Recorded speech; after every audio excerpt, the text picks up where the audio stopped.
And here is being started the recording as well, ladies and gentlemen. So the topic which we are covering today is the following, which is WLAN threats. So gentleman, हमारे पास किस किस्म के threats हो सकते हैं एक W LAN के ऊपर. So we will be discussing that either it can be, और मैं आपको रिकमेंड करूंगा कि आप लोग जो क्योंकि आप बता रहे हैं कि इसकी वीडियो मौजूद है. कहाँ पे मौजूद है? मौजूद है ये नेट अकैड के ऊपर. तो आप नेट अकैड के ऊपर इसको सुने और फिर मैं भी आपको एक्सप्लेन करता हूँ. तो it will be very easy for you to understand what are the potential dangers to a W LAN. And then इसके अगला टॉपिक हम इंशाल्लाह कवर करेंगे, जिसमें हम देखेंगे कि हम सिक्योरिटी को बहाल करने के लिए किसकी सिक्योरिटी? डब्ल्यू लैन की सिक्योरिटी को करने के लिए how we secure W LAN. तो वी विल ट्राई डेट कि हम ये दो टॉपिक्स जल्दी से कवर कर लें ताकि ये चैप्टर ख़त्म हो जाए. तो लेडीज एंड जेंटलमैन, जो थ्रेट्स हैं हमें वो ये हैं, क्योंकि आपको पता है कि अगर हमारा डेटा जो है वो किसी वायर से जा रहा होता, किसी फाइबर से जा रहा होता, तो हमारे लिए इजी था कि हम उसको सिक्योर कर लेते. कैसे सिक्योर कर लेते? लाजमी तौर पे अगर कोई केबल है तो वो किसी डक्ट से पास हो रही है, वो किसी जमीन के अंदर यानी अंडरग्राउंड है, वो एरियल है, तो यानी कि उसकी सिक्योरिटी हमें फिजिकली सिक्योर, अगर हम उसको सिक्योर कर दें तो खतरा कम है. बात बिल्कुल ठीक है, समझ में आ रही है. लेकिन आपको पता है कि वायरलेस में तो हम तो अपना सारा डेटा जो होता है वो एयर के हवाले कर देते हैं, और एयर में तो हमें कुछ भी नजर नहीं आता. कोई भी उस सिग्नल को कैच कर सकता है यानी इंटरसेप्ट कर सकता है. तो that is one of the danger, potential danger, कि आपका डेटा जो है वो सिक्योर नहीं है. आपका डेटा जो है वो सिक्योर नहीं है. That is one problem.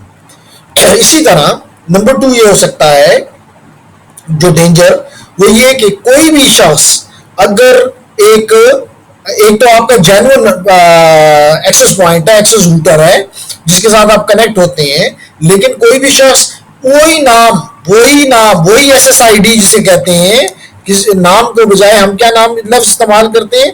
SSID. तो अगर वो भी वही SSID वही रखे या ना रखे, इससे इतना फर्क नहीं पड़ता, लेकिन अगर वही SSID वो भी यूज करे तो आप समझ सकते हैं कि वेरी इजीली आपको धोखा मिल जाएगा और आपको लगेगा कि ये एक जेन्युइन वो है एक्सेस पॉइंट है, और आप उससे कनेक्ट हो जाएंगे. लेकिन ये तो कोई जेन्युइन नहीं है, ये तो रॉग है, RAGUE रॉग है, डिसऑनेस्ट है.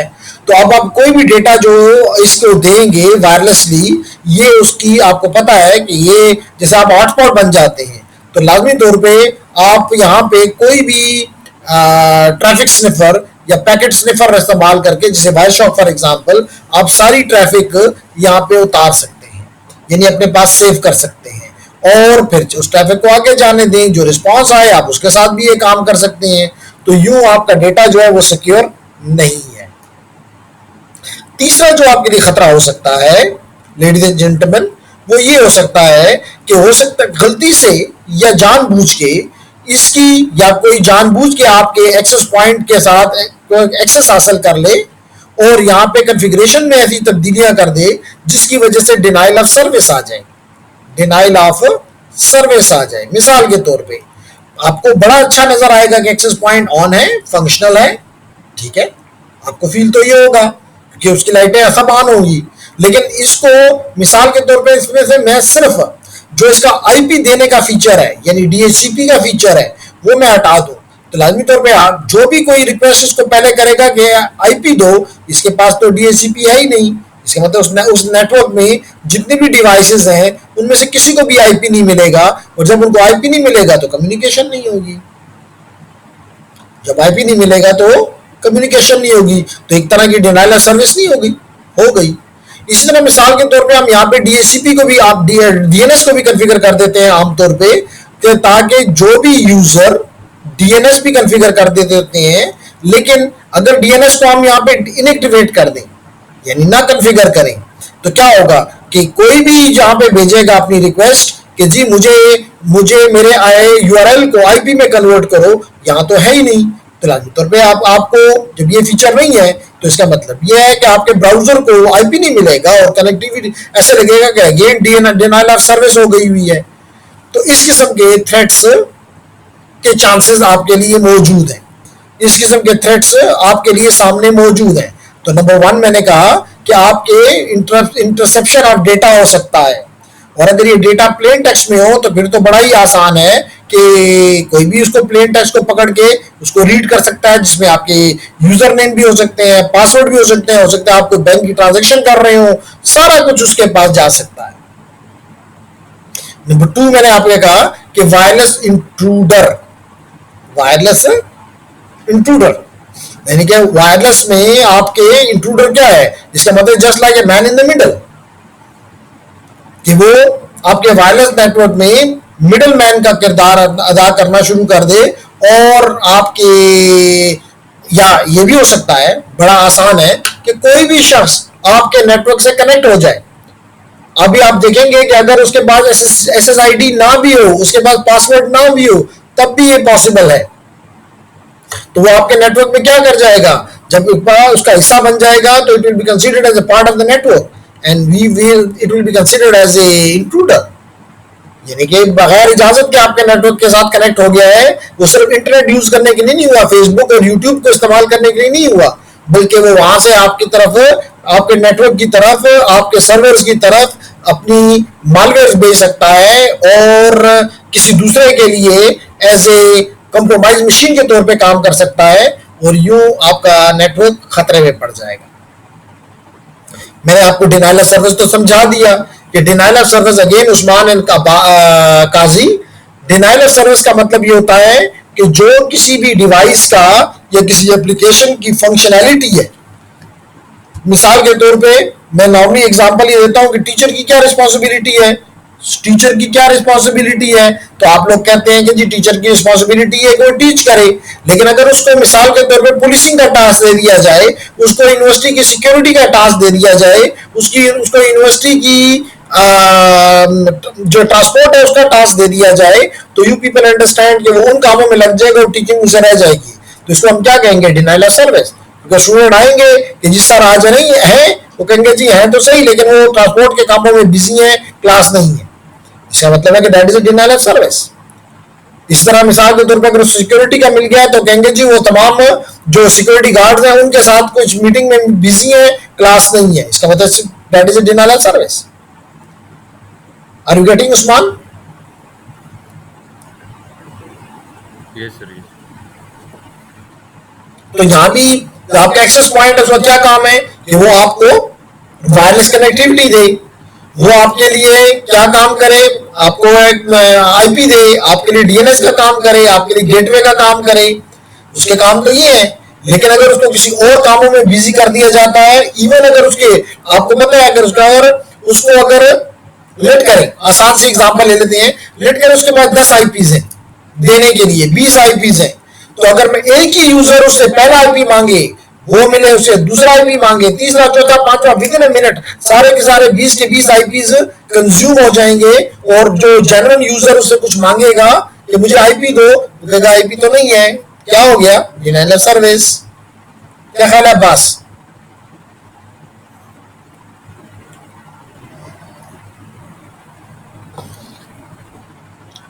Is it fine? बात समझ आ रही है असल? जी सर। ओके, तो ये तो है खतरात, सॉरी ये तो है खतरात, ये तो है डेंजर्स। अब हम आते हैं कि अब जैसे यहां पे मैंने भी बताया कि वायरलेस लैन इज ओपन, ये किसी आपका सिग्नल किसी तार के जरिए, किसी ऑप्टिकल फाइबर के जरिए, किसी कॉपर वायर के जरिए, किसी कोएक्सियल केबल के जरिए नहीं जा रहा, जिसको आप प्रोटेक्शन दे देंगे। Wireless LAN is open to anyone, यानी जो भी, जब भी आप मिसाल के तौर पे किसी लैब में जाते हैं, आपको अगर उसका पासवर्ड पता नहीं है तो एक अलग बात है, अगर पासवर्ड भी क्रैक किया जा सकता है, तो उसमें कोई इतना मुश्किल टास्क नहीं है, लेकिन एटलीस्ट आपको ये पता है कि आपको नजर आ जाता है कि यहाँ पे अगर एक्सेस पॉइंट छुपाए भी हुए हो, छत के अंदर रख दिए, सीलिंग के अंदर रख दिए, किसी एयर कंडीशनर के ऊपर रख दिए, लेकिन फिर भी या किसी चीज के पीछे छुपा दिए हैं, लेकिन आपको नजर आ जाता है कि यहाँ पे चार नेटवर्क मौजूद हैं, तो दैट द रीजन वो कहता है कि wireless LAN is open to anyone within the range of an access point and the appropriate credentials are associated to it. So attacks can be generated. कौन कर सकता है अटैक? आउटसाइडर भी कर सकता है, आपका कोई नाराज एम्प्लॉय भी कर सकता है, और गलती से भी हो सकते हैं, and even by unintentionally by employees. तो हमने कहा कि wireless networks are specially susceptible to several threats. कौन से? Number one, interception of data, आपका डेटा रास्ते में कोई भी पकड़ सकता है। फॉर एग्जाम्पल वो रॉन्ग, जैसे मैंने भी बताया कि वो रॉन्ग एक्सेस पॉइंट बन जाए और आपको बताया कि मैं ही हूँ एक्सेस पॉइंट, क्योंकि उसने आपको आईपी दे दिया है, जिसका मतलब है कि आपके लिए वो क्योंकि आपने उसके बीकन का जवाब दे दिया है, तो आपका सारा डेटा उसके थ्रू जाएगा, तो वह उसको इंटरसेप्ट कर सकता है, इवन चाहे तो मॉडिफाई कर सकता है, इवन चाहे तो ब्लॉक कर सकता है, यानी जो चाहे कर सकता है। इसी तरह दूसरा मैंने आपको कहा कि वो अनऑथराइजली आपके नेटवर्क का हिस्सा बन सकता है, और यूं वो आपके नेटवर्क में जब हिस्सा बन गया तो इंट्रूडर बन गया, अनऑथराइज्ड एक्सेस उसने हासिल कर ली, तो यूं जब अनऑथराइज्ड एक्सेस कर लेगा और पार्ट ऑफ द नेटवर्क बन जाएगा, उसको नेटवर्क का आईपी मिल जाएगा, फिर वो कई चीजों की तरफ उसको जाने की इजाजत मिल जाएगी। हो सकता है वो आपके सर्वर्स के साथ उसकी जाने की इजाजत हो उस नेटवर्क से, तो यूं आपके लिए खतरे का बाइस बन जाएगा। इस तरह मैंने आपको example the denial of service की, कि जिस पर्पस के लिए वो बना है अगर वो नहीं कर सकता, किसी और कामों में उसको बिजी कर दिया गया है, वो ये भी हो सकता है कि आपने नेटवर्क आप इंक्लूड कर गए हुए नेटवर्क में, तो आप इजीली उसकी कुछ कॉन्फ़िगरेशन में खराबी कर दें। तो कॉन्फ़िगरेशन जब खराब हो गई तो लाजमी तौर पर जैसे मैंने भी कहा कि वो डीएचसीपी का काम कर रहा था, आपने उसको कहा कि तुम एक भी आईपी नहीं दे सकते हो, कॉन्फ़िगरेशन की गलती है। होना तो ये चाहते हैं कि आप उसे बताते हैं कि मिसाल तो 1 से लेकर 20 तक आईपी आप दे सकते हो, हमने उससे कहा कि आप एक भी आईपी नहीं दे सकते हो, सारी रेंज हमने जीरो कर दी, तो लाइन तो आईपी किसी को भी नहीं देगा। जब किसी को भी आईपी नहीं मिलेगा, nobody can become part of the network, this is the denial of service. या आप उसकी फॉर एग्जांपल कोई ये भी डिनायल ऑफ सर्विस हो सकता है कि आपका, कल हमने ये पढ़ा था कि अगर हमारा कोई एक्सेस पॉइंट है, तो अगर कोई दूसरा एक्सेस पॉइंट हम उसके करीब लगाते हैं, तो जरूरी है कि आप उसको ऐसी जगह पे, ऐसी चैनल पे लगाएं जहां पे एक दूसरे के साथ इंटरफेयर ना कर सकें। तो आप ये भी कर सकते हैं कि मिसकॉन्फ़िगरेशन करके दोनों को चैनल नंबर 1 पे, दोनों को चैनल नंबर 6 पे, दोनों को चैनल नंबर 21 पे लगा दें। अगर 2.4 11 पे लगा दें, तो ये अगर 2.4 गीगाहर्ट्ज पे है तो they will interfere with one another, तो जो यूजर होगा उसको कुछ भी नहीं मिलेगा। That is again example of the denial of service. बात समझ आ रही है? Yes sir. और सर जो एपी तक वायर आ रही है उसको काटते हैं, ये भी डिनायल ऑफ सर्विस हो सकता है? हाँ बिल्कुल, ये भी हो सकता है, लेकिन कम से कम वो थोड़ा चांस कम है, लेकिन बन सकता है। मतलब तार तो किसी भी चीज की काट दी जाए, आपके इंटरनेट स्विच की भी काट दी जाए, तो वो स्विच अपनी तरफ से ऑन होगा, सब कुछ ठीक नजर आ रहा होगा, लेकिन पीछे से कुछ भी नहीं होगा। लेकिन हम उसके वायरलेस के पार्ट को पर बात कर रहे हैं, हम उसके वायरलेस की वो देख रहे हैं कि इसकी वजह से हमें क्या क्या तकलीफ हो सकती है, ठीक है, क्या क्या मसाइल हो सकते हैं। फिर मैंने आपको एग्जांपल दी रॉन्ग एक्सेस पॉइंट की, यानी वो एक्सेस पॉइंट जो जेन्युइन ऑथराइज्ड नहीं है, बल्कि गलती से उसको जानबूझ के लगाया गया है ताकि उससे गलत फायदा उठाया जा सके। नॉर्मली ऐसे किस्म के कहा के मसाइल जो चीजें होती हैं, वो आपको एयरपोर्ट में, रेलवे स्टेशन पे, इवन मिसाल के तौर पे चलो हम ये एग्जांपल ले लेते हैं कि आप लोग बीआरटी पे सफर करते हैं, उसमें एक इंटरनेट मौजूद है और वो ओपन है, आपको पता है, आप भी वहां पे कोई अपने डिवाइस, अपने मोबाइल डेटा से हॉटस्पॉट बने और शो करें वहां पे लोगों को कि जी I am the access point, so you are wrong the access point. आदमी तौर पे आप उनके कोई खिदमतगार तो नहीं है, आदमी तौर पे you will be maybe wanting to get their data, you are maybe be trying to intercept their traffic, and then you analyze their traffic to get something important from that. That is also a threat in the wireless networks, which is related to the wrong access point. इस तरह आप, जैसे मैंने अभी आपको बताया कि airports पे आप सिक्योर एक्सेस पॉइंट नहीं लगा सकते, आप कहेंगे क्यों नहीं लगा सकता, क्योंकि अगर आपने पासवर्ड लगा दिए, लेट करें वहां पे let it assume 10 access points हैं, 10 के ऊपर आपने पासवर्ड लगाया हुआ है, तो इसके मतलब यूजर तो से कनेक्ट नहीं हो सकता, और अगर यूजर नहीं हो सकता तो 10 एक्सेस पॉइंट किसके लिए लगाए हैं, कस्टमर्स के लिए, पैसेंजर्स के लिए, definitely you have to keep them open ताकि कोई भी क्लिक करे कनेक्ट हो जाए। जेंटलमैन जब ये इस तरह होगा तो फिर ये कोई यावा भी लगा सकता है, that will be a wrong one, that is for the bad intentions. So these are the security threats which may be present in a WLAN. जैसे मिसाल के तौर पे यहाँ पे आपको एग्जांपल में दे रहा है कि wireless denial of service attacks can be result of the following. एक तो मैंने कहा हो सकता है कि अनइंटेंशनली इम्प्रॉपर कॉन्फ़िगरेशन हो गई हो, आपको जो आपने मिसाल के तौर पे कोई आईपी देना था जो कि आपको उसने प्रोवाइड किया, फॉर एग्जांपल आईएसपी ने कि ये आईपी होना चाहिए आपके, आपने कोई और दे दिए, तो एक डिजिट भी गलत हो गया, 10 देना था आपने 100 दे दिया, दिस इज अ ब्लंडर। तो ये तो हो गया इम्प्रॉपर कॉन्फ़िगरेशन, लेकिन जो इंट्रूडर है वो ये काम भी कर सकता है। तो जैसे मैंने यहाँ क्या है, malicious user intentionally interfere with the wireless communication. कैसे इंटरफेयर करेगा काजी, कल हमने पढ़ा है उस्मान कि उसी चैनल के ऊपर अपने एक्सेस पॉइंट को भी डाले जिसके ऊपर आपका राउटर, आपका एक्सेस पॉइंट, आपका जेन्युइन ऑथराइज्ड एक्सेस पॉइंट काम कर रहा है। दोनों अगर एक ही बैंड में ट्रांसमिट करेंगे, definitely they will be interfering with one another. So one will be the authorized one will be a access router, another will be acting like a channel for it. क्या ख्याल है? Yes sir, noise बहुत ज्यादा noise हो जाएगी फिर, और signal to noise ratio इतना लो हो जाएगा कि आपका रिसीवर उसको समझ ही नहीं सकेगा, ठीक है ना। इसी तरह मैंने अभी कहा कि एक तो यह है कि इंटेंशनली इंटरफेरेंस पैदा की जाए, ये भी हो सकता है कि थोड़ी सी हमाकत की वजह से अनइंटेंशनली इंटरफेरेंस पैदा हो जाए, एक्सीडेंटली पैदा हो जाए।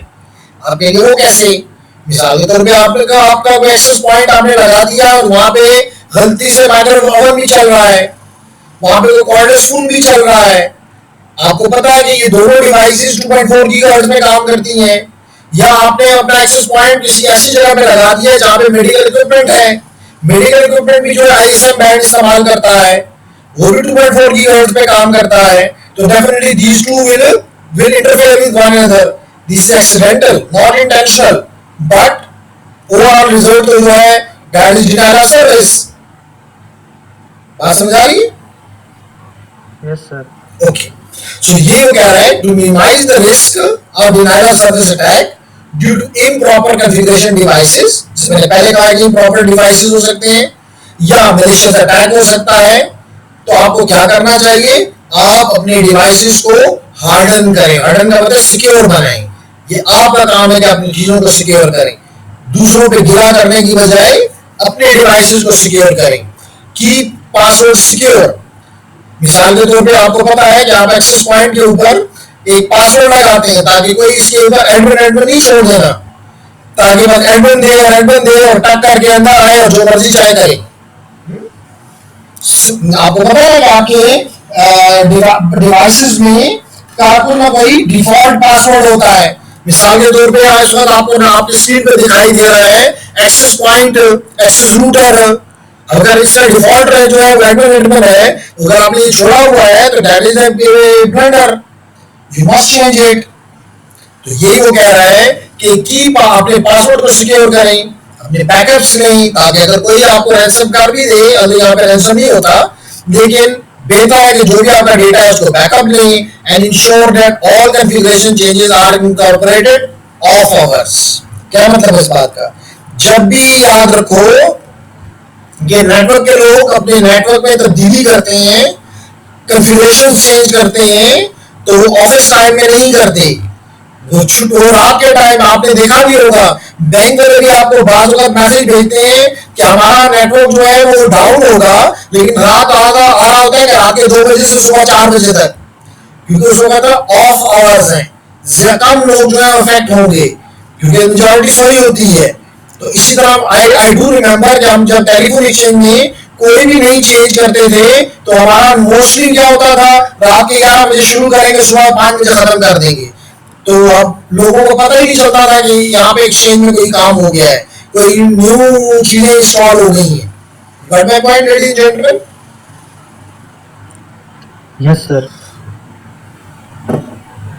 ओके, नेक्स्ट इज, जैसे मैंने अभी आपको बताया about the rogue access points. A ROG access point is an access point that has been connected to a corporate network. It means your network, लाजमी के corporate हो, without explicit authorization, that is not allowed. इसे मिसाल ले लेते हैं, आपकी university में जगह जगह के ऊपर लाइट वेट एक्सेस पॉइंट लगे हुए हैं DROM के। अगर आप उसके साथ अपना एक्सेस पॉइंट जोड़ दें तो that will be considered as a ROG access point. That will be considered as a ROG access point. So once connected, if connected, the ROG access point can be used by the attacker.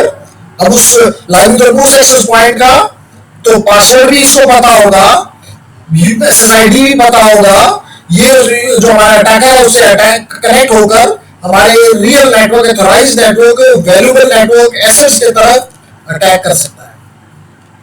ये वो यहाँ पे कह रहा है कि the ROG access point can be used by the attacker to capture MAC addresses, capture data packets, gain access to the network resources, or launch a man-in-the-middle attack.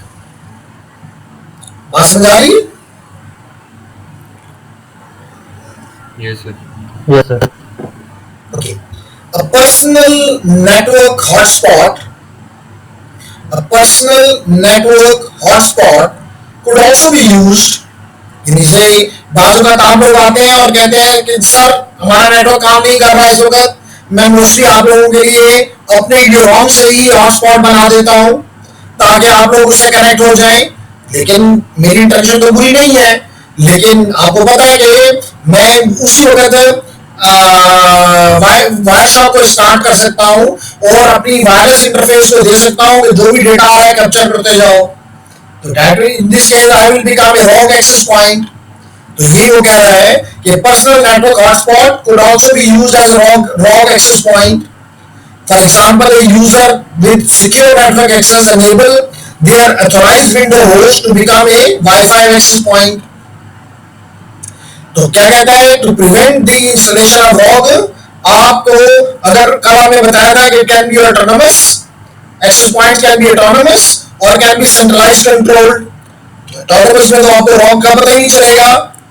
However जब आप इस्तेमाल करेंगे आपका कंट्रोलर, तो कंट्रोलर में आपको management software में ये डालना चाहिए कि आपके एक्सेस पॉइंट का नंबर जितने भी है, और अगर कोई एक्स्ट्रा उसमें ऐड होता है तो आपको पता चले कि आपके नेटवर्क में कोई ROG एक्सेस पॉइंट ऐड हो गया है, अनऑथराइज्ड एक्सेस पॉइंट ऐड हो गया है, डिसऑनेस्ट एक्सेस पॉइंट ऐड हो गया है।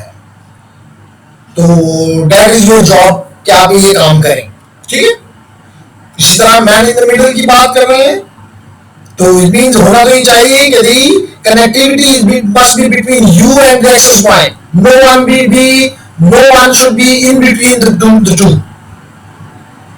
तो ये हमने कहा है कि man in the middle attack, hacker क्या करता है, अपने आप को पोजीशन कर देता है एक्सेस रूटर और आपके दरमियान में, और अगर वो चाहे तो इवन ये भी कर सकता है फिर कि आपका जो सेशन बना हुआ है, आपका जो फ्लो जा रहा है, वो आपको एक अगर रीसेट फ्लैग भेजकर खामोश कर दे, डिस्कनेक्ट कर दे और अपने आप को उसके साथ कनेक्ट करवा दे जो भी आपकी डेस्टिनेशन है। इसको कहते हैं सेशन हाईजैकिंग। तो हम यहाँ पे बात कर रहे हैं, लेकिन हमारा इस वक्त क्वेश्चन ये है कि जो चीज भी आपसे जा रही है, मैन इन द मिडल उसको देख सकता है, उसको चेंज कर सकता है। ये काम ऐसा को पता है, हमने प्रॉक्सी लगाकर, बफ की प्रॉक्सी लगाकर ये सारी चीजें देखी हुई है कि आपके सोर्स और डेस्टिनेशन के दरमियान में man in the middle proxy man in the middle बन के कुछ भी आपसे उठा सकती है। अगर अलाउ करेगी तो वो चीज आगे जाएगी, अगर नहीं अलाउ करेगी तो ड्रॉप हो जाएगी, करना चाहो तो ड्रॉप हो जाएगी, अगर चाहो तो उसको तब्दील कर लो और फिर भेज दो, व्हाटएवर यू वांट। क्यों ऐसा याद है? आपने तो किया ये काम। जी सर बिल्कुल। ओके, तो हम यहां पे यही बात कर रहे हैं कि एक proper wireless man in the middle attack का एक और नाम भी है जिसको कहते हैं evil twin access point. Evil twin access point. सो जहां पे इस अटैक में क्या होता है, attacker introduces a rogue access point and configure with the same SSID. यानी रॉग एक्सेस पॉइंट वहां पे लगाता है और उसको भी वही नाम देता है जो कि थोड़ाई जेन्युइन एक्सेस पॉइंट का है। जैसे मिसाल के तौर पे अगर मैं यहां पे देखूं, अगर मैं यहां पे या अगर आपको दिखाऊं तो इस वक्त मेरे एक्सेस पॉइंट का जो एसएसआईडी है वो क्या है, हवावे अंडरस्कोर यूईटीपी। तो अगर कोई भी शब्द इसी नाम से कोई एसएसआईडी आसपास लगा दे तो मुझे तो ये फील होगा कि मैं अपने एक्सेस पॉइंट के साथ कनेक्ट हो रहा हूं, लेकिन वो उस एक्सेस पॉइंट से कनेक्ट होगा और यूं उसका सारा डेटा उसके थ्रू जाएगा। That will be termed as he will become a man in the middle. ठीक है? Yes sir. Okay, so defeating a man in the middle attack with identifying legitimate devices on the WLAN. To do this क्या करना चाहिए? A user must be authenticated. उसको खुले आम नहीं आने देना चाहिए, ओपन नहीं रहना चाहिए सिस्टम, ऑथेंटिकेशन होनी चाहिए।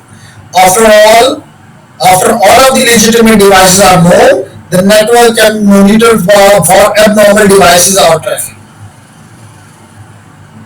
क्या? तो जेंटलमैन हम अपने इस टॉपिक की तरफ आते हैं which is even more interesting. You will enjoy it. अब ये हमें कहता है कि सिक्योर करने के 3 तरीके।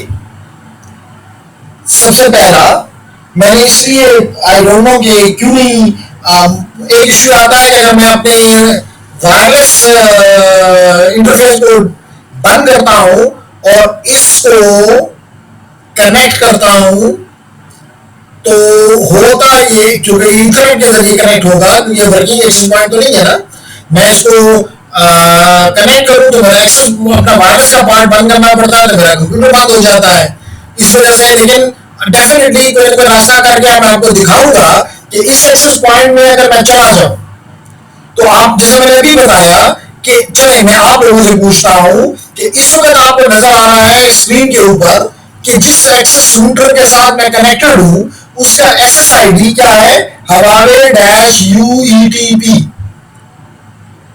मैं क्वेश्चन आपसे ये पूछ रहा हूं, इस मेरे कंप्यूटर को किसने बताया है कि ये यूईटीपी है, सॉरी हवावे डैश यूईटीपी है? जी काजी,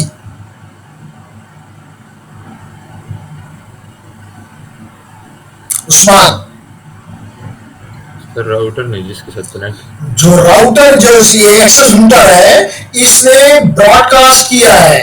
उस ब्रॉडकास्ट को कहते हैं मैनेजमेंट बीकन। क्या कहते हैं? Management beacon. तो बीकन में उसने बताया है कि जेंटलमैन मैं हूं और मेरा एसएसआईडी है ये हवावे डैश यूईटीपी। ये भी बताया है कि मैं कौन सी सिक्योरिटी इस्तेमाल करता हूं।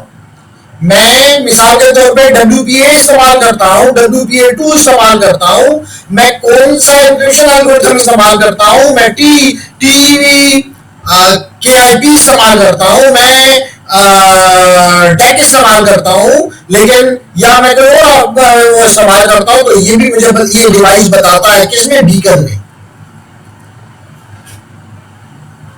ये ऐसे इस्तेमाल करता हूं। अब क्वेश्चन ये है कि अगर इस, हमने आज क्लास में ये भी किया, लेकिन क्यों एक्सेस पॉइंट हमारा इस वक्त कनेक्ट कर रहा हूं मेरे लैपटॉप से, मैंने बताया रीजन भी। तो जेंटलमैन इसमें एक क्लिक है जस्ट, अगर आप वो क्लिक को रिमूव कर दें या एनेबल या डिसेबल कर दें तो ये एसएसआईडी अपनी नहीं बताएगा, ये अपनी एसएसआईडी नहीं बताएगा। ये बीकन तो भेजेगा लेकिन उसमें एसएसआईडी नहीं होगा। तो यूं अभी मुझे नजर आ रहा है मिसाल के तौर पे स्क्रीन के ऊपर कि मेरे इर्द गिर्द कोई लोडिंग के नाम से भी है, कोई पीटीसीएल डैश बीबी के नाम से भी है, क्योंकि वो अपने आप को उन्होंने वो किया हुआ है, एडवर्टाइज किया हुआ है। अगर ये एडवर्टाइजमेंट बंद कर दे तो फिर तो नहीं पता चलेगा कि यहाँ कोई वायरस लैंड है, और जब नहीं पता चलेगा ऐसा तो लाइन तौर पर उसे कोई कनेक्ट भी नहीं होगा। इस किस्म की सिक्योरिटी मेजर को कहते हैं एसएसआईडी क्लॉकिंग। लस क्लॉक अगर आपको पता हो, ये कहलाता है किस किस इसको कहते हैं, दिस चोगा। वो क्या करता है आपकी, जी बिल्कुल, जो स्पेशली चतराली वगैरह आप पहनते हैं, आपने देखा होगा। तो जेंटलमैन बिल्कुल ठीक, वो क्या करता है सर्दी में आपको कवर कर देता है, छुपा देता है। तो इसको भी कहते हैं एसएसआईडी क्लॉकिंग, क्योंकि अब आप अपनी एसएसआईडी नहीं बता रहे, इसका मतलब आप उसको छुपा रहे हैं, इसलिए इसको कहते हैं एसएसआईडी क्लॉकिंग। सर हमने अगर छुपाया तो फिर अगर कनेक्ट करना चाहते हैं किसी डिवाइस के साथ तो फिर उसका क्या प्रोसीजर होगा? जी बिल्कुल, वो भी बताता हूँ, लेकिन अगर कोई और भी क्वेश्चन वो भी कर लें ताकि सबके जवाब इकट्ठे दे दूं। यही क्वेश्चन था तो बिल्कुल ले लें, जवाब दे लीजिए आप, ताकि इस क्वेश्चन का जब नहीं बताया होता तो जितनी मिसाल के लाइन तो आपने लगाया तो ये इसलिए लगाया ना कि कोई खास मखसूस यूजर इस्तेमाल करे, ऐसा ही है ना। मिसाल के तौर पे आपने अपने ऑफिस में लगाया है, वहां पे 4-5 एम्प्लॉइज हैं, आप ये चाहते हैं कि ये 4-5 लोग तो इस्तेमाल करें, लेकिन इसके अलावा कोई भी इस्तेमाल ना कर सके, उसको नजर ही ना आए। सिंपल, यही क्वेश्चन है। Yes sir. Very nice, let's come to the solution then. Gentleman, मैं इस वक्त सेटिंग्स में आ गया हूं और यहां पे मैं आता हूं नेटवर्क एंड शेयरिंग सेंटर। आपको मेरी स्क्रीन पे नजर आ रहा है नेटवर्क एंड शेयरिंग सेंटर। मैंने इसको क्लिक किया तो मैं पहुंच गया सेटअप ए न्यू कनेक्शन और नेटवर्क। मैंने इसको क्लिक किया, रिकॉर्ड हो रहा है, यहां पे आ गया manually connect to the wireless network, manually connect to the wireless network. इसको मैंने क्लिक किया और नेक्स्ट किया। देखिए यहां पे मुझसे जिनको मैंने इजाजत देनी है उनका एसएसआईडी में यहां उनको तो पता है ना। मिसाल के तौर पे इस वक्त जो एसएसआईडी मेरे यहां पे लिखा, चले हम जूम कर लेते हैं, हम जूम करते हैं कि हमारे एसएसआईडी का नाम है यूईटीपी। तो मुझे एडमिनिस्ट्रेटर ने बताया हुआ है कि जी तुम्हारे यहाँ पे एक्सेस रूटर लगा हुआ है और उसका एसएसआईडी यूईटीपी है। उसने मुझे बताया हुआ है कि सिक्योरिटी का मेथड आपने WPA2 पर्सनल इस्तेमाल करना है। उसने मुझे बताया हुआ है कि इंक्रिप्शन का अगर WPA2 है तो इसमें इंक्रिप्शन का मेथड बाय डिफॉल्ट AES है, जो कि लेटेस्ट इंक्रिप्शन एल्गोरिथम है। अगर उसने मुझे बताया है कि WEP इस्तेमाल करो फॉर एग्जांपल, तो उसमें कोई ऐसा इंक्रिप्शन का वो नहीं है। देखिए वही लिखा हुआ आ गया। तो जेंटलमैन इसका मतलब ये है कि वो मुझे पहले से बताएगा कि अगर WPA2 है तो मुझे WPA2 इंटरप्राइज लेना है, यानी जो मुझे उसने बताया, क्योंकि उसको पता है कि उसने एक्सेस रूटर को किस टर्म्स में कॉन्फ़िगर किया हुआ है। और यहाँ पे हम अपनी सिक्योरिटी की इंटर कर देंगे, हम अपनी सिक्योरिटी की इंटर कर देंगे। मिसाल के तौर पर सिक्योरिटी किया है माई सिस्को लैब, जैसे आपकी लैब सिस्को लैब में है, हम वो भी यहाँ पे दे देते हैं माई सिस्को लैब, और हम कहते हैं next, start this connection automatically, next. Ladies and gentleman, इसमें क्या स्क्रीन पे क्या नजर आ रहा है, सक्सेसफुली एडेड यूईटीपी। अब ये जब भी यूईटीपी ऑन होगा ये उसके साथ कनेक्ट हो जाएगा। बात समझ आ गई? ऐसा? Yes sir. ओके, अब एक चीज और बताऊं, और स्पेशली आप लोगों के साथ जो साइबर रहे हैं, अब आपको क्या चीज की कमी क्या थी? अगर मैं इसको क्लोज कर दूं और दोबारा इसको खोलूं तो आपको क्या चाहिए था? आपको चाहिए था जेंटलमैन ये दो तीन चीजें, सॉरी, आपको जो चीज चाहिए थी वो थी ये दो तीन चीजें जो कि आप कैप्चर कर सकते हैं। इस नेटवर्क का नाम क्या है, इसके इंक्रिप्शन का मेथड कौन सा है, इसमें सिक्योरिटी का कौन सी टाइप इस्तेमाल हो रही है और इसकी पासवर्ड क्या है। अगर ये आप कैप्चर कर लें तो अगर वो नहीं भी दिखा रहा, ये तो आपको एडमिनिस्ट्रेटर ने बता दिया है, ऐसे टूल्स मौजूद हैं जो आपको ये मालूम करके दे सकते हैं। तो आप तो ऐसे भी साइबर सिक्योरिटी में हर वीक कोई ना कोई टूल आपको पता है कि हम ऐड करते हैं अपने नॉलेज बेस में, हम नए नए टूल्स पे काम करते हैं। तो हम ये टूल पे भी काम करेंगे कि किसी हिडन एक्सेस पॉइंट का, एक्सेस रूटर का हम ये चीजें चोरी करेंगे और फिर इसी मेथड से जो मैंने भी एक्सप्लेन किया हम उसके बाद कनेक्ट हो जाएंगे। तो क्या फिर हम वायरलेस इंट्रूडर नहीं बन गए? Yes sir, ethical wireless intruder. I don't call it an ethical then. Why it's unethical? आपने तो चोरी किया है, उससे तो आपका सोसाइटी बताया। सर लेकिन हम तो एथिकल हैकिंग कर रहे हैं ना, तो हम अच्छा, तो इसी तरह कहेंगे।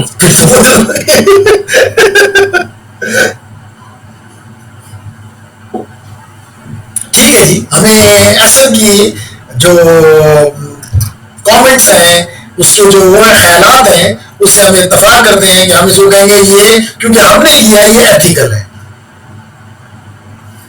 ठीक हो गया जी? जी सर। ओके जी, फिर आगे बढ़ते हैं। तो चले, आपके इस सवाल का जवाब भी दे दिया, गेट नाइस। अब आगे चलने की इजाजत मिल गई हमें। दूसरा तरीका ये है जेंटलमैन कि आप मैक एड्रेस को फिल्टर कर दें। इसका मतलब ये है कि जब भी आपको मौका मिले या मैं एक्सेस पॉइंट कनेक्ट कर दूं, उसमें एक फीचर है, वो फीचर ये है, उस फीचर का नाम भी है मैक एड्रेस फिल्टरिंग। आप उसको अनेबल कर दें और फिर आपके पास दो ऑप्शंस हैं, एक डिनाई का और एक अलाउ का। आपकी मर्जी है, जो भी मर्जी यूज करो। मिसाल के बगैर आप अलाउ का यूज करते हैं तो वहां पे जितने भी कंप्यूटर्स को, जितने भी डिवाइसेस को आप कनेक्टिविटी देना चाहते हैं उनका मैक एड्रेस उसमें ऐड कर दो। लगकर आपने 10 डिवाइसेस का, 10 एंड डिवाइसेस का मैक एड्रेस उसमें ऐड कर दिया, तो अब सबको नजर भी आएगा कैसे साइडी है। पासवर्ड भी बता दो, कोई फर्क नहीं पड़ता, क्योंकि नॉर्मली जो हम पासवर्ड इस्तेमाल करते हैं वो तो एक ही होता है। तो किसी एक यूजर को भी बता दो तो इसका मतलब पूरी क्लास को पता चल गया। अब लेकिन वो इस फीचर की वजह से सबको आईपी पता होगा, सबको मैक सॉरी पता होगा कि क्या इसका एसएसआईडी है, वो नजर आ रहा होगा, उनको पता होगा कि इसका पासवर्ड ये है, लेकिन कनेक्ट नहीं हो सकेगा। स्टार्ट में जब हम आए थे तो इसी तरह सर होता था, हमसे फॉर्म लिया गया था सीएमएस वालों की तरफ से जिसमें हमने अपना मैक एड्रेस दिया था, तो फिर बाद में उन्होंने चेंज कर दिया, लेकिन स्टार्ट में इस तरह वो करते थे, एक ही मैक एड्रेस पे एक ही अलाउ करते थे। बिल्कुल ठीक है, तो बात समझ में आ गई। लेकिन उसको असल तो पता नहीं था कि मिसाल के तौर पर मैं आपके ऑफिस, आपके हॉस्टल आ गया हूं, मुझे भी अपना डिवाइस कनेक्ट करना है, तो मेरा मैक एड्रेस तो उनके पास नहीं है, तो मैं आराम से पूछ सकता था एसएन से अपना मैक एड्रेस मुझे दो, और मैं उस मैक एड्रेस को स्पूफ कर लेता अपने अपने लैपटॉप पे। बात समझ आ रही है सर? जी सर। तो फिर मैं भी कनेक्ट हो जाता उस मैक एड्रेस से सीएमएस या यूटी के नेटवर्क के साथ। बात समझ आ रही? जी सर। तो करके भी देख लेते हैं। मिसाल के तौर पे मैं विंडोज मशीन में हूं, मैं यहां लिख रहा हूं डिवाइस मैनेजर में मैं जाता हूं, जिस एडाप्टर को मुझे आईपी ये मैक देना है, मैं वो मिसाल के तौर पे I am using presently Qualcomm wireless settle adapter.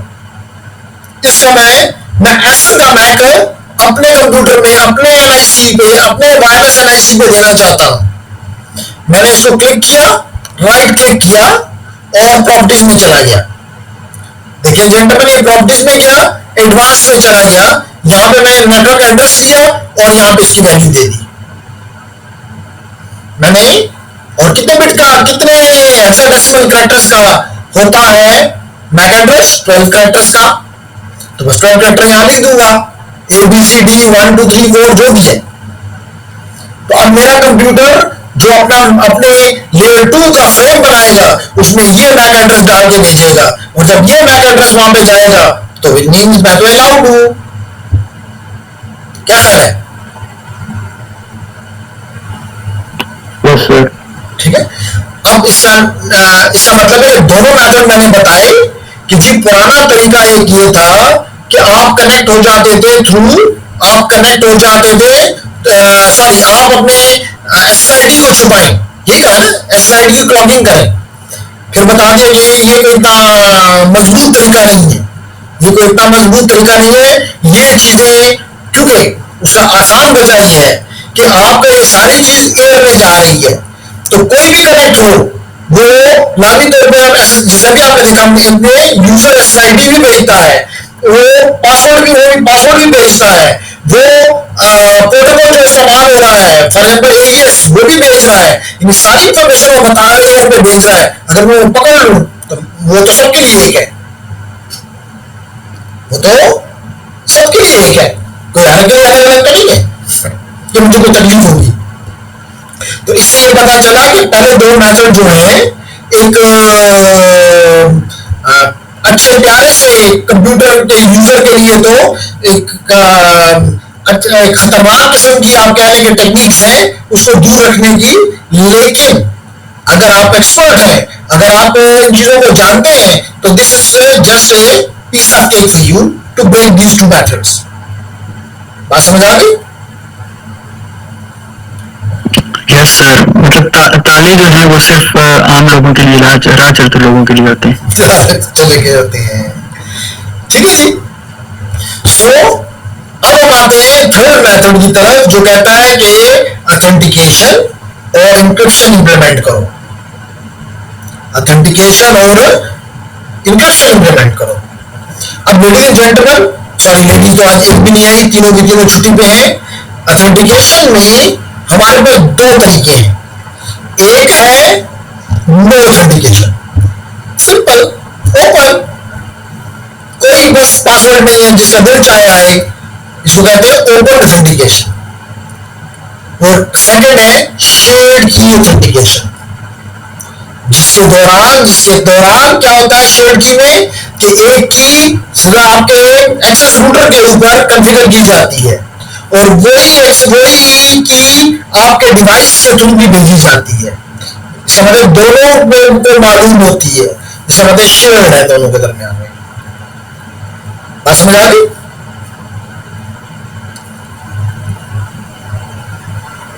Yes sir. Okay, तो ये तो मैंने आपको क्लियर कर दिया कि SSID क्लॉकिंग किसे कहते हैं, मैंने आपको बता दिया कि मैक एड्रेस की फिल्टरिंग कैसे करते हैं, मैं और फिर इनके दोनों के तोड़ भी आपको बता दिए कि है तो ये मेथड, लेकिन ऐसे मेथड है कि इसकी चाबी सबके सब हर पढ़े लिखे के पास मौजूद है।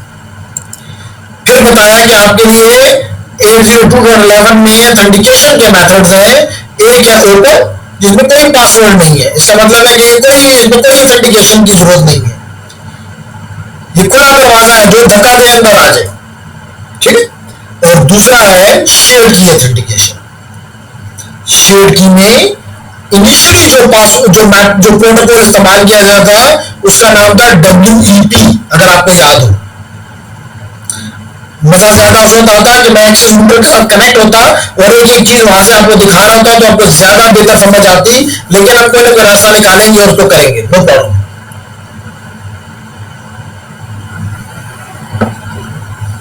ठीक है, okay. So it provide mechanisms share key में जिसमें आप क्या कौन सा प्रोटोकॉल इस्तेमाल इनिशियली था WEP, वायर्ड इक्विवेलेंस प्रोटेक्शन, यानी कि बनाने वाले ने तो ये कहा था कि ये इतना मजबूत है जैसे आप एक तार से सिग्नल पास करें और तार में सिग्नल महफूज तस्वर किया जाता है क्योंकि वो किसी डक में बंद होता है या वो जमीन के अंदर बरीड होता है, अंडरग्राउंड होता है, उसका कोई रसायन नहीं हासिल कर सकता।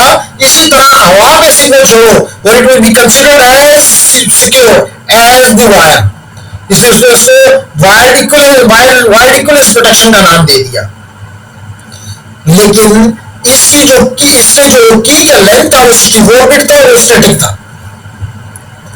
और सारा डेटा एक ही की के साथ इंक्रिप्ट होता था, तो बड़े ही आसानी से वो पकड़ा जा सकता था। बड़ी मिनटों मिनटों की बात है, with in minutes break.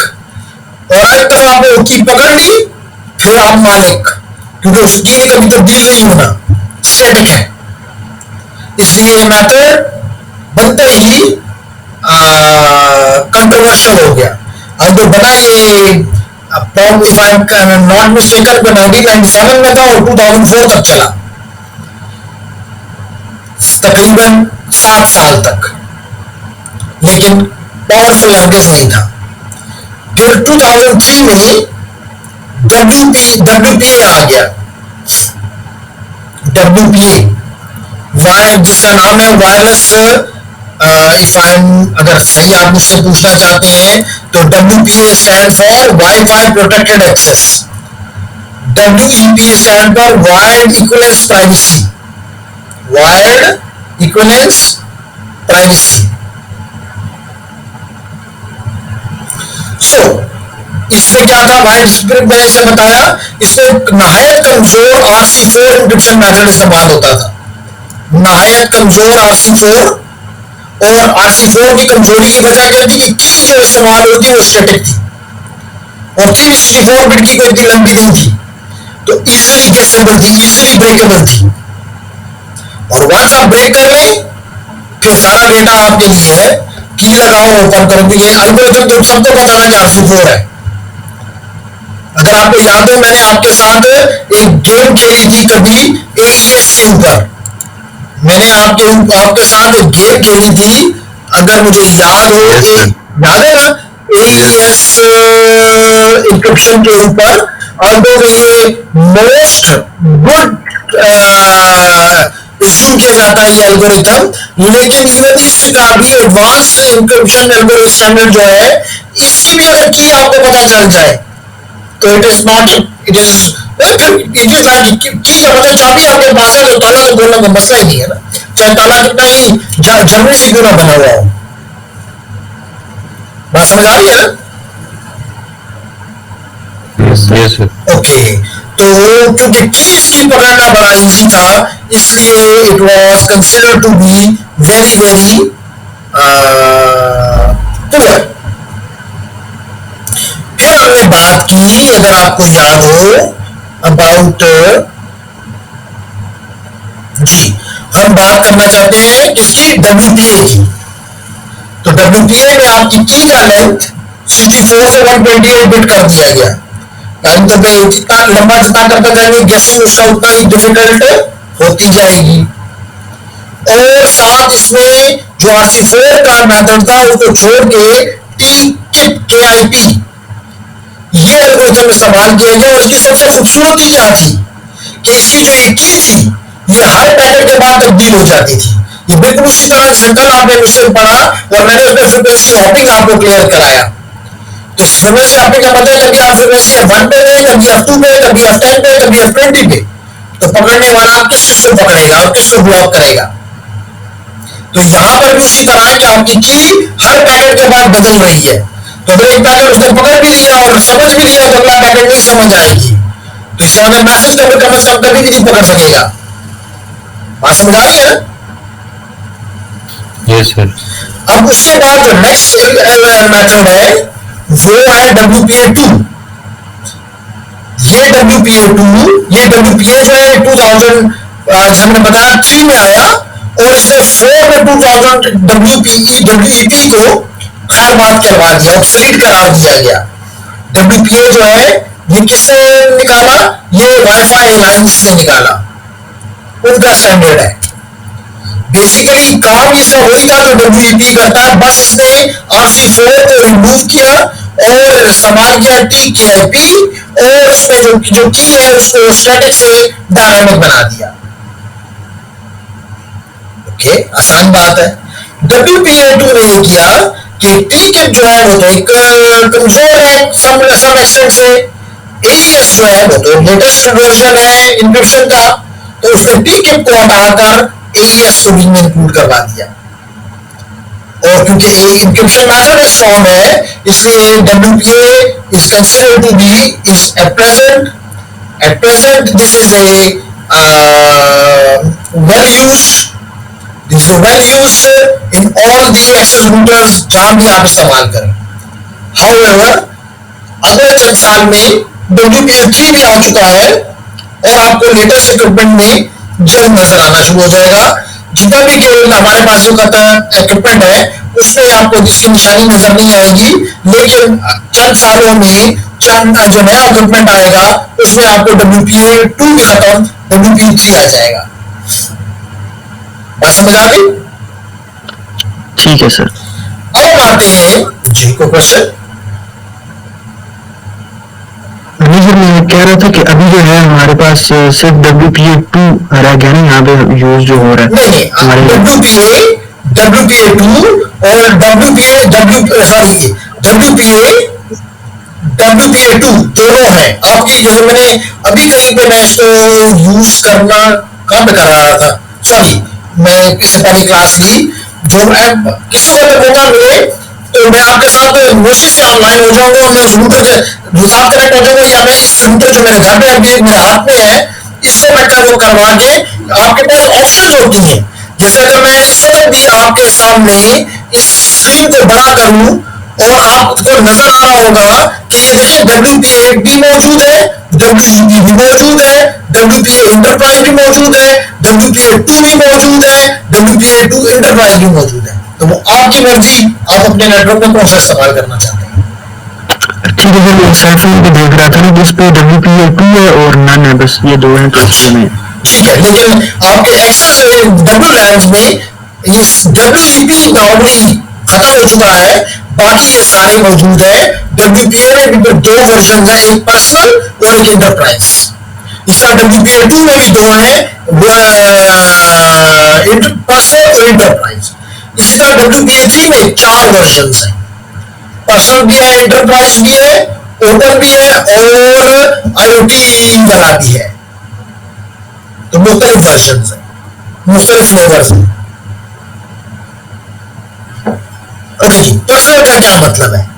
Personal वो जो कि नॉर्मली आपके होम के जितने भी रूटर है उनमें इंप्लीमेंटेड होता है, जिसमें शेयर्ड की इस्तेमाल होती है। ये बिल्कुल जो हम घर में इस्तेमाल या यूनिवर्सिटी में इस्तेमाल करते हैं कि एक ही की, एक ही SSID, जितने भी यूजर्स हैं चाहे 50 हैं, चाहे पूरा डिपार्टमेंट है, वो वही की इस्तेमाल करेगा, वही SSID को एक्सेस करने के लिए वही सीक्रेट की इस्तेमाल होगी, सिंगल सीक्रेट की जो कि शेयर है between both the access router and the your device.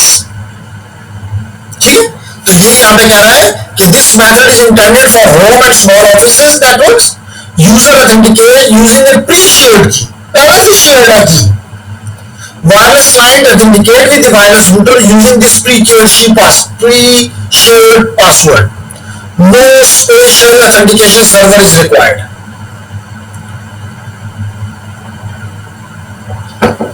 जबकि आपके इंटरप्राइज नेटवर्क में, जैसे नाम से जाहिर है, इंटरप्राइज में बिग लार्ज नेटवर्क, उसमें क्या होता है? उसमें ये होता है लेडीज एंड जेंटलमैन, उसमें ये होता है कि आपका ये मिसाल के तौर पे ये स्विच है, सॉरी ये आपका स्विच है, कलर चेंज कर देता हूं ताकि थोड़ा ज्यादा बेहतर ब्लैक से हम निकल जाए, और हम रेड को ले लेते हैं मिसाल के तौर पे टू मेक इट क्लियर। तो gentleman this is your switch, internet switch, और यहां पे मिसाल के तौर पे आपका एक्सेस पॉइंट लगा हुआ, एक्सेस रूटर लगा हुआ है, वायरलेस एक्सेस रूटर लगा हुआ है, और दूसरी पोर्ट के ऊपर आपका ट्रिपल सर्वर लगा हुआ है, जो कि आपको पता है कि वो रेडियस भी हो सकता है, और नॉर्मली यही होता है, और लेकिन अगर आप चाहें तो सिस्को का ये ओपन है, या सिस्को का प्रोप्राइटरी जिसको टेकेट प्लस कहते हैं, टेकेट प्लस लगा हुआ है। तमाम यूजर्स के अलग अलग यूजर नेम और पासवर्ड्स हैं, अलग अलग यूजर नेम्स और पासवर्ड है। बात समझ आ गई? यूजर नेम और पासवर्ड है। तो जेंटलमैन, होता क्या है, मिसाल के तौर पे अगर आपके पास ऑफिस में 20 लोग हैं तो 20 अलग अलग यूजर नेम और हर एक का अपना अपना पासवर्ड, और यहां पे इस सर्वर में सेम है। अब जब भी कोई यूजर आएगा, ये वाला सिस्टम जो है आपके इडियम में इस्तेमाल होता है। उस्मान को पता है कि उस्मान एक खास यूजर नेम, एक खास पासवर्ड देना पड़ता है, और मैं अपना यूजर नेम देता हूं, अपना पासवर्ड देता हूं, जहां से भी मैं हूं, जिस भी एक्सेस रूटर पे जाऊं, क्योंकि बैकएंड के ऊपर ये डिवाइस एक है, तो जिस भी, मिसाल के तौर पर मल्टीपल एक्सेस रूटर्स हैं, मैं जिस भी एक्सेस रूटर के पास चला जाता हूं, चाहे यहां पे चला गया, ये भी इसी रूटर के किसी डिवाइस से पूछता है कि क्या ये यूजर नेम है, क्या इसका पासवर्ड यही है, अगर है तो ये एक्सेस रूटर और ये डिवाइस एक दूसरे से बात करते हैं, और बात करने के बाद जब अगर मैं वैलिड यूजर हूं तो मुझे चैनल दे दिया जाता है, और अगर मैं अनवैलिड हूं तो मुझे कुछ नहीं दिया जाता। तो इसको कहते हैं लेडीज एंड जेंटलमैन, क्या, इंटरप्राइज। अगर आप इंटरप्राइज में, तो फिर आपको जो पीछे आपका ट्रिपल सर्वर है उसका एक आईपी एड्रेस होगा, वो आईपी एड्रेस आप यहां पे देंगे, और ये दोनों डिवाइसेस एक खास पोर्ट के ऊपर, डिवाइस से बना एक्सेस रूटर और आपका ट्रिपल सर्वर एक खास पोर्ट के ऊपर, आपको पता है, बात करेंगे, जो कि 1812 है और 1813 है। बात समझ आ गई? Yes sir. सर हमारा हॉस्टल का भी ये इसी तरह है, सेम, हर बंदे का अपना वो है और पासवर्ड भी अपना है। नाइस। तो अब आपको बात उसका कॉन्सेप्ट भी आपको, यानी जो इम्प्लीमेंटेशन है उसका कॉन्सेप्ट भी आपको समझ आ रहा है। नाइस। तो ये वो कह रहा है कि इट कैन बी पर्सनल और इट कैन बी इंटरप्राइज। फिर वो बता रहा है कि जो WPA है उसमें जो मेथड इस्तेमाल हो रहा है उसका नाम है टेम्पोरल की इंटीग्रिटी प्रोटोकॉल, जिसको TKIP कहते हैं, जिसमें आप हर एक इसके बाद चेंज करते हैं अपनी की को। जो WEP था उसमें की फिक्स थी, की पकड़ ली, बस सारा डेटा आपका है, it is like a plain text है। फिर हमने बात की कि WPA2 ने क्या किया, उन्होंने उसमें TKIP को छुट्टी दी और सबसे लेटेस्ट, सबसे एडवांस वर्जन जो है एन्क्रिप्शन का, जिसे कहते हैं एडवांस एन्क्रिप्शन स्टैंडर्ड, वो इंप्लीमेंट कर दिया।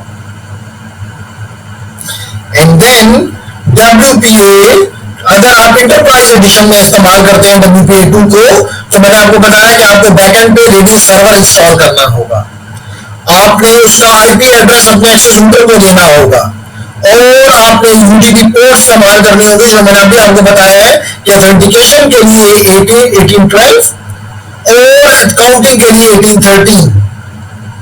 इसके मुकाबले में 1645 और 1646 भी इस पर्पस के लिए अवेलेबल है। लाजमी तौर पर जब दो एप्लीकेशन आपस में बातें करती हैं तो काउंटिंग के लिए जो करेगी वो पोर्ट 1813 पे करेगी, जो ऑथेंटिकेशन के लिए करेगी वो 1812 पे करेगी। लाजमी तौर पर यू अंडरस्टैंड कि जब भी दो एप्लीकेशन बात करती है तो एप्लीकेशन बात करती है ट्रांसपोर्ट लेयर के साथ बात, it need to be have a port number. बात समझ आ रही है?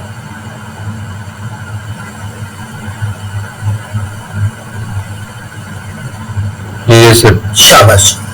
तो अगर आपका इसमें शेयर की नहीं, यूज दैट इंडिकेट दी है एक्सेस में, फिर क्या होता है कि इन दोनों डिवाइसेस के दरमियान में एक पासवर्ड होता है, एक्सेस रूटर और रेडियस के दरमियान में। ये ना हो कि एक्सेस कोई रॉन्ग एक्सेस पॉइंट आए और वो रेडियस से लोगों को ऑथेंटिकेट करवा रहा हो।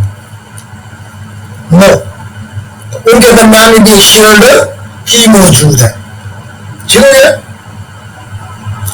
और आखिरी स्लाइड, ये WPA3 जो कि वेरी नियर फ्यूचर में आपके डिवाइसेस का पार्ट बन जाएगा, उसमें पर्सनल के अलावा, इंटरप्राइज के अलावा दो और भी फ्लेवर्स हैं। एक को कहते हैं ओपन नेटवर्क, जिसका मतलब आपको क्लियर है, does not use any authentication, यानी ओपन है। सबने पहले बात की ओपन ऑथेंटिकेशन।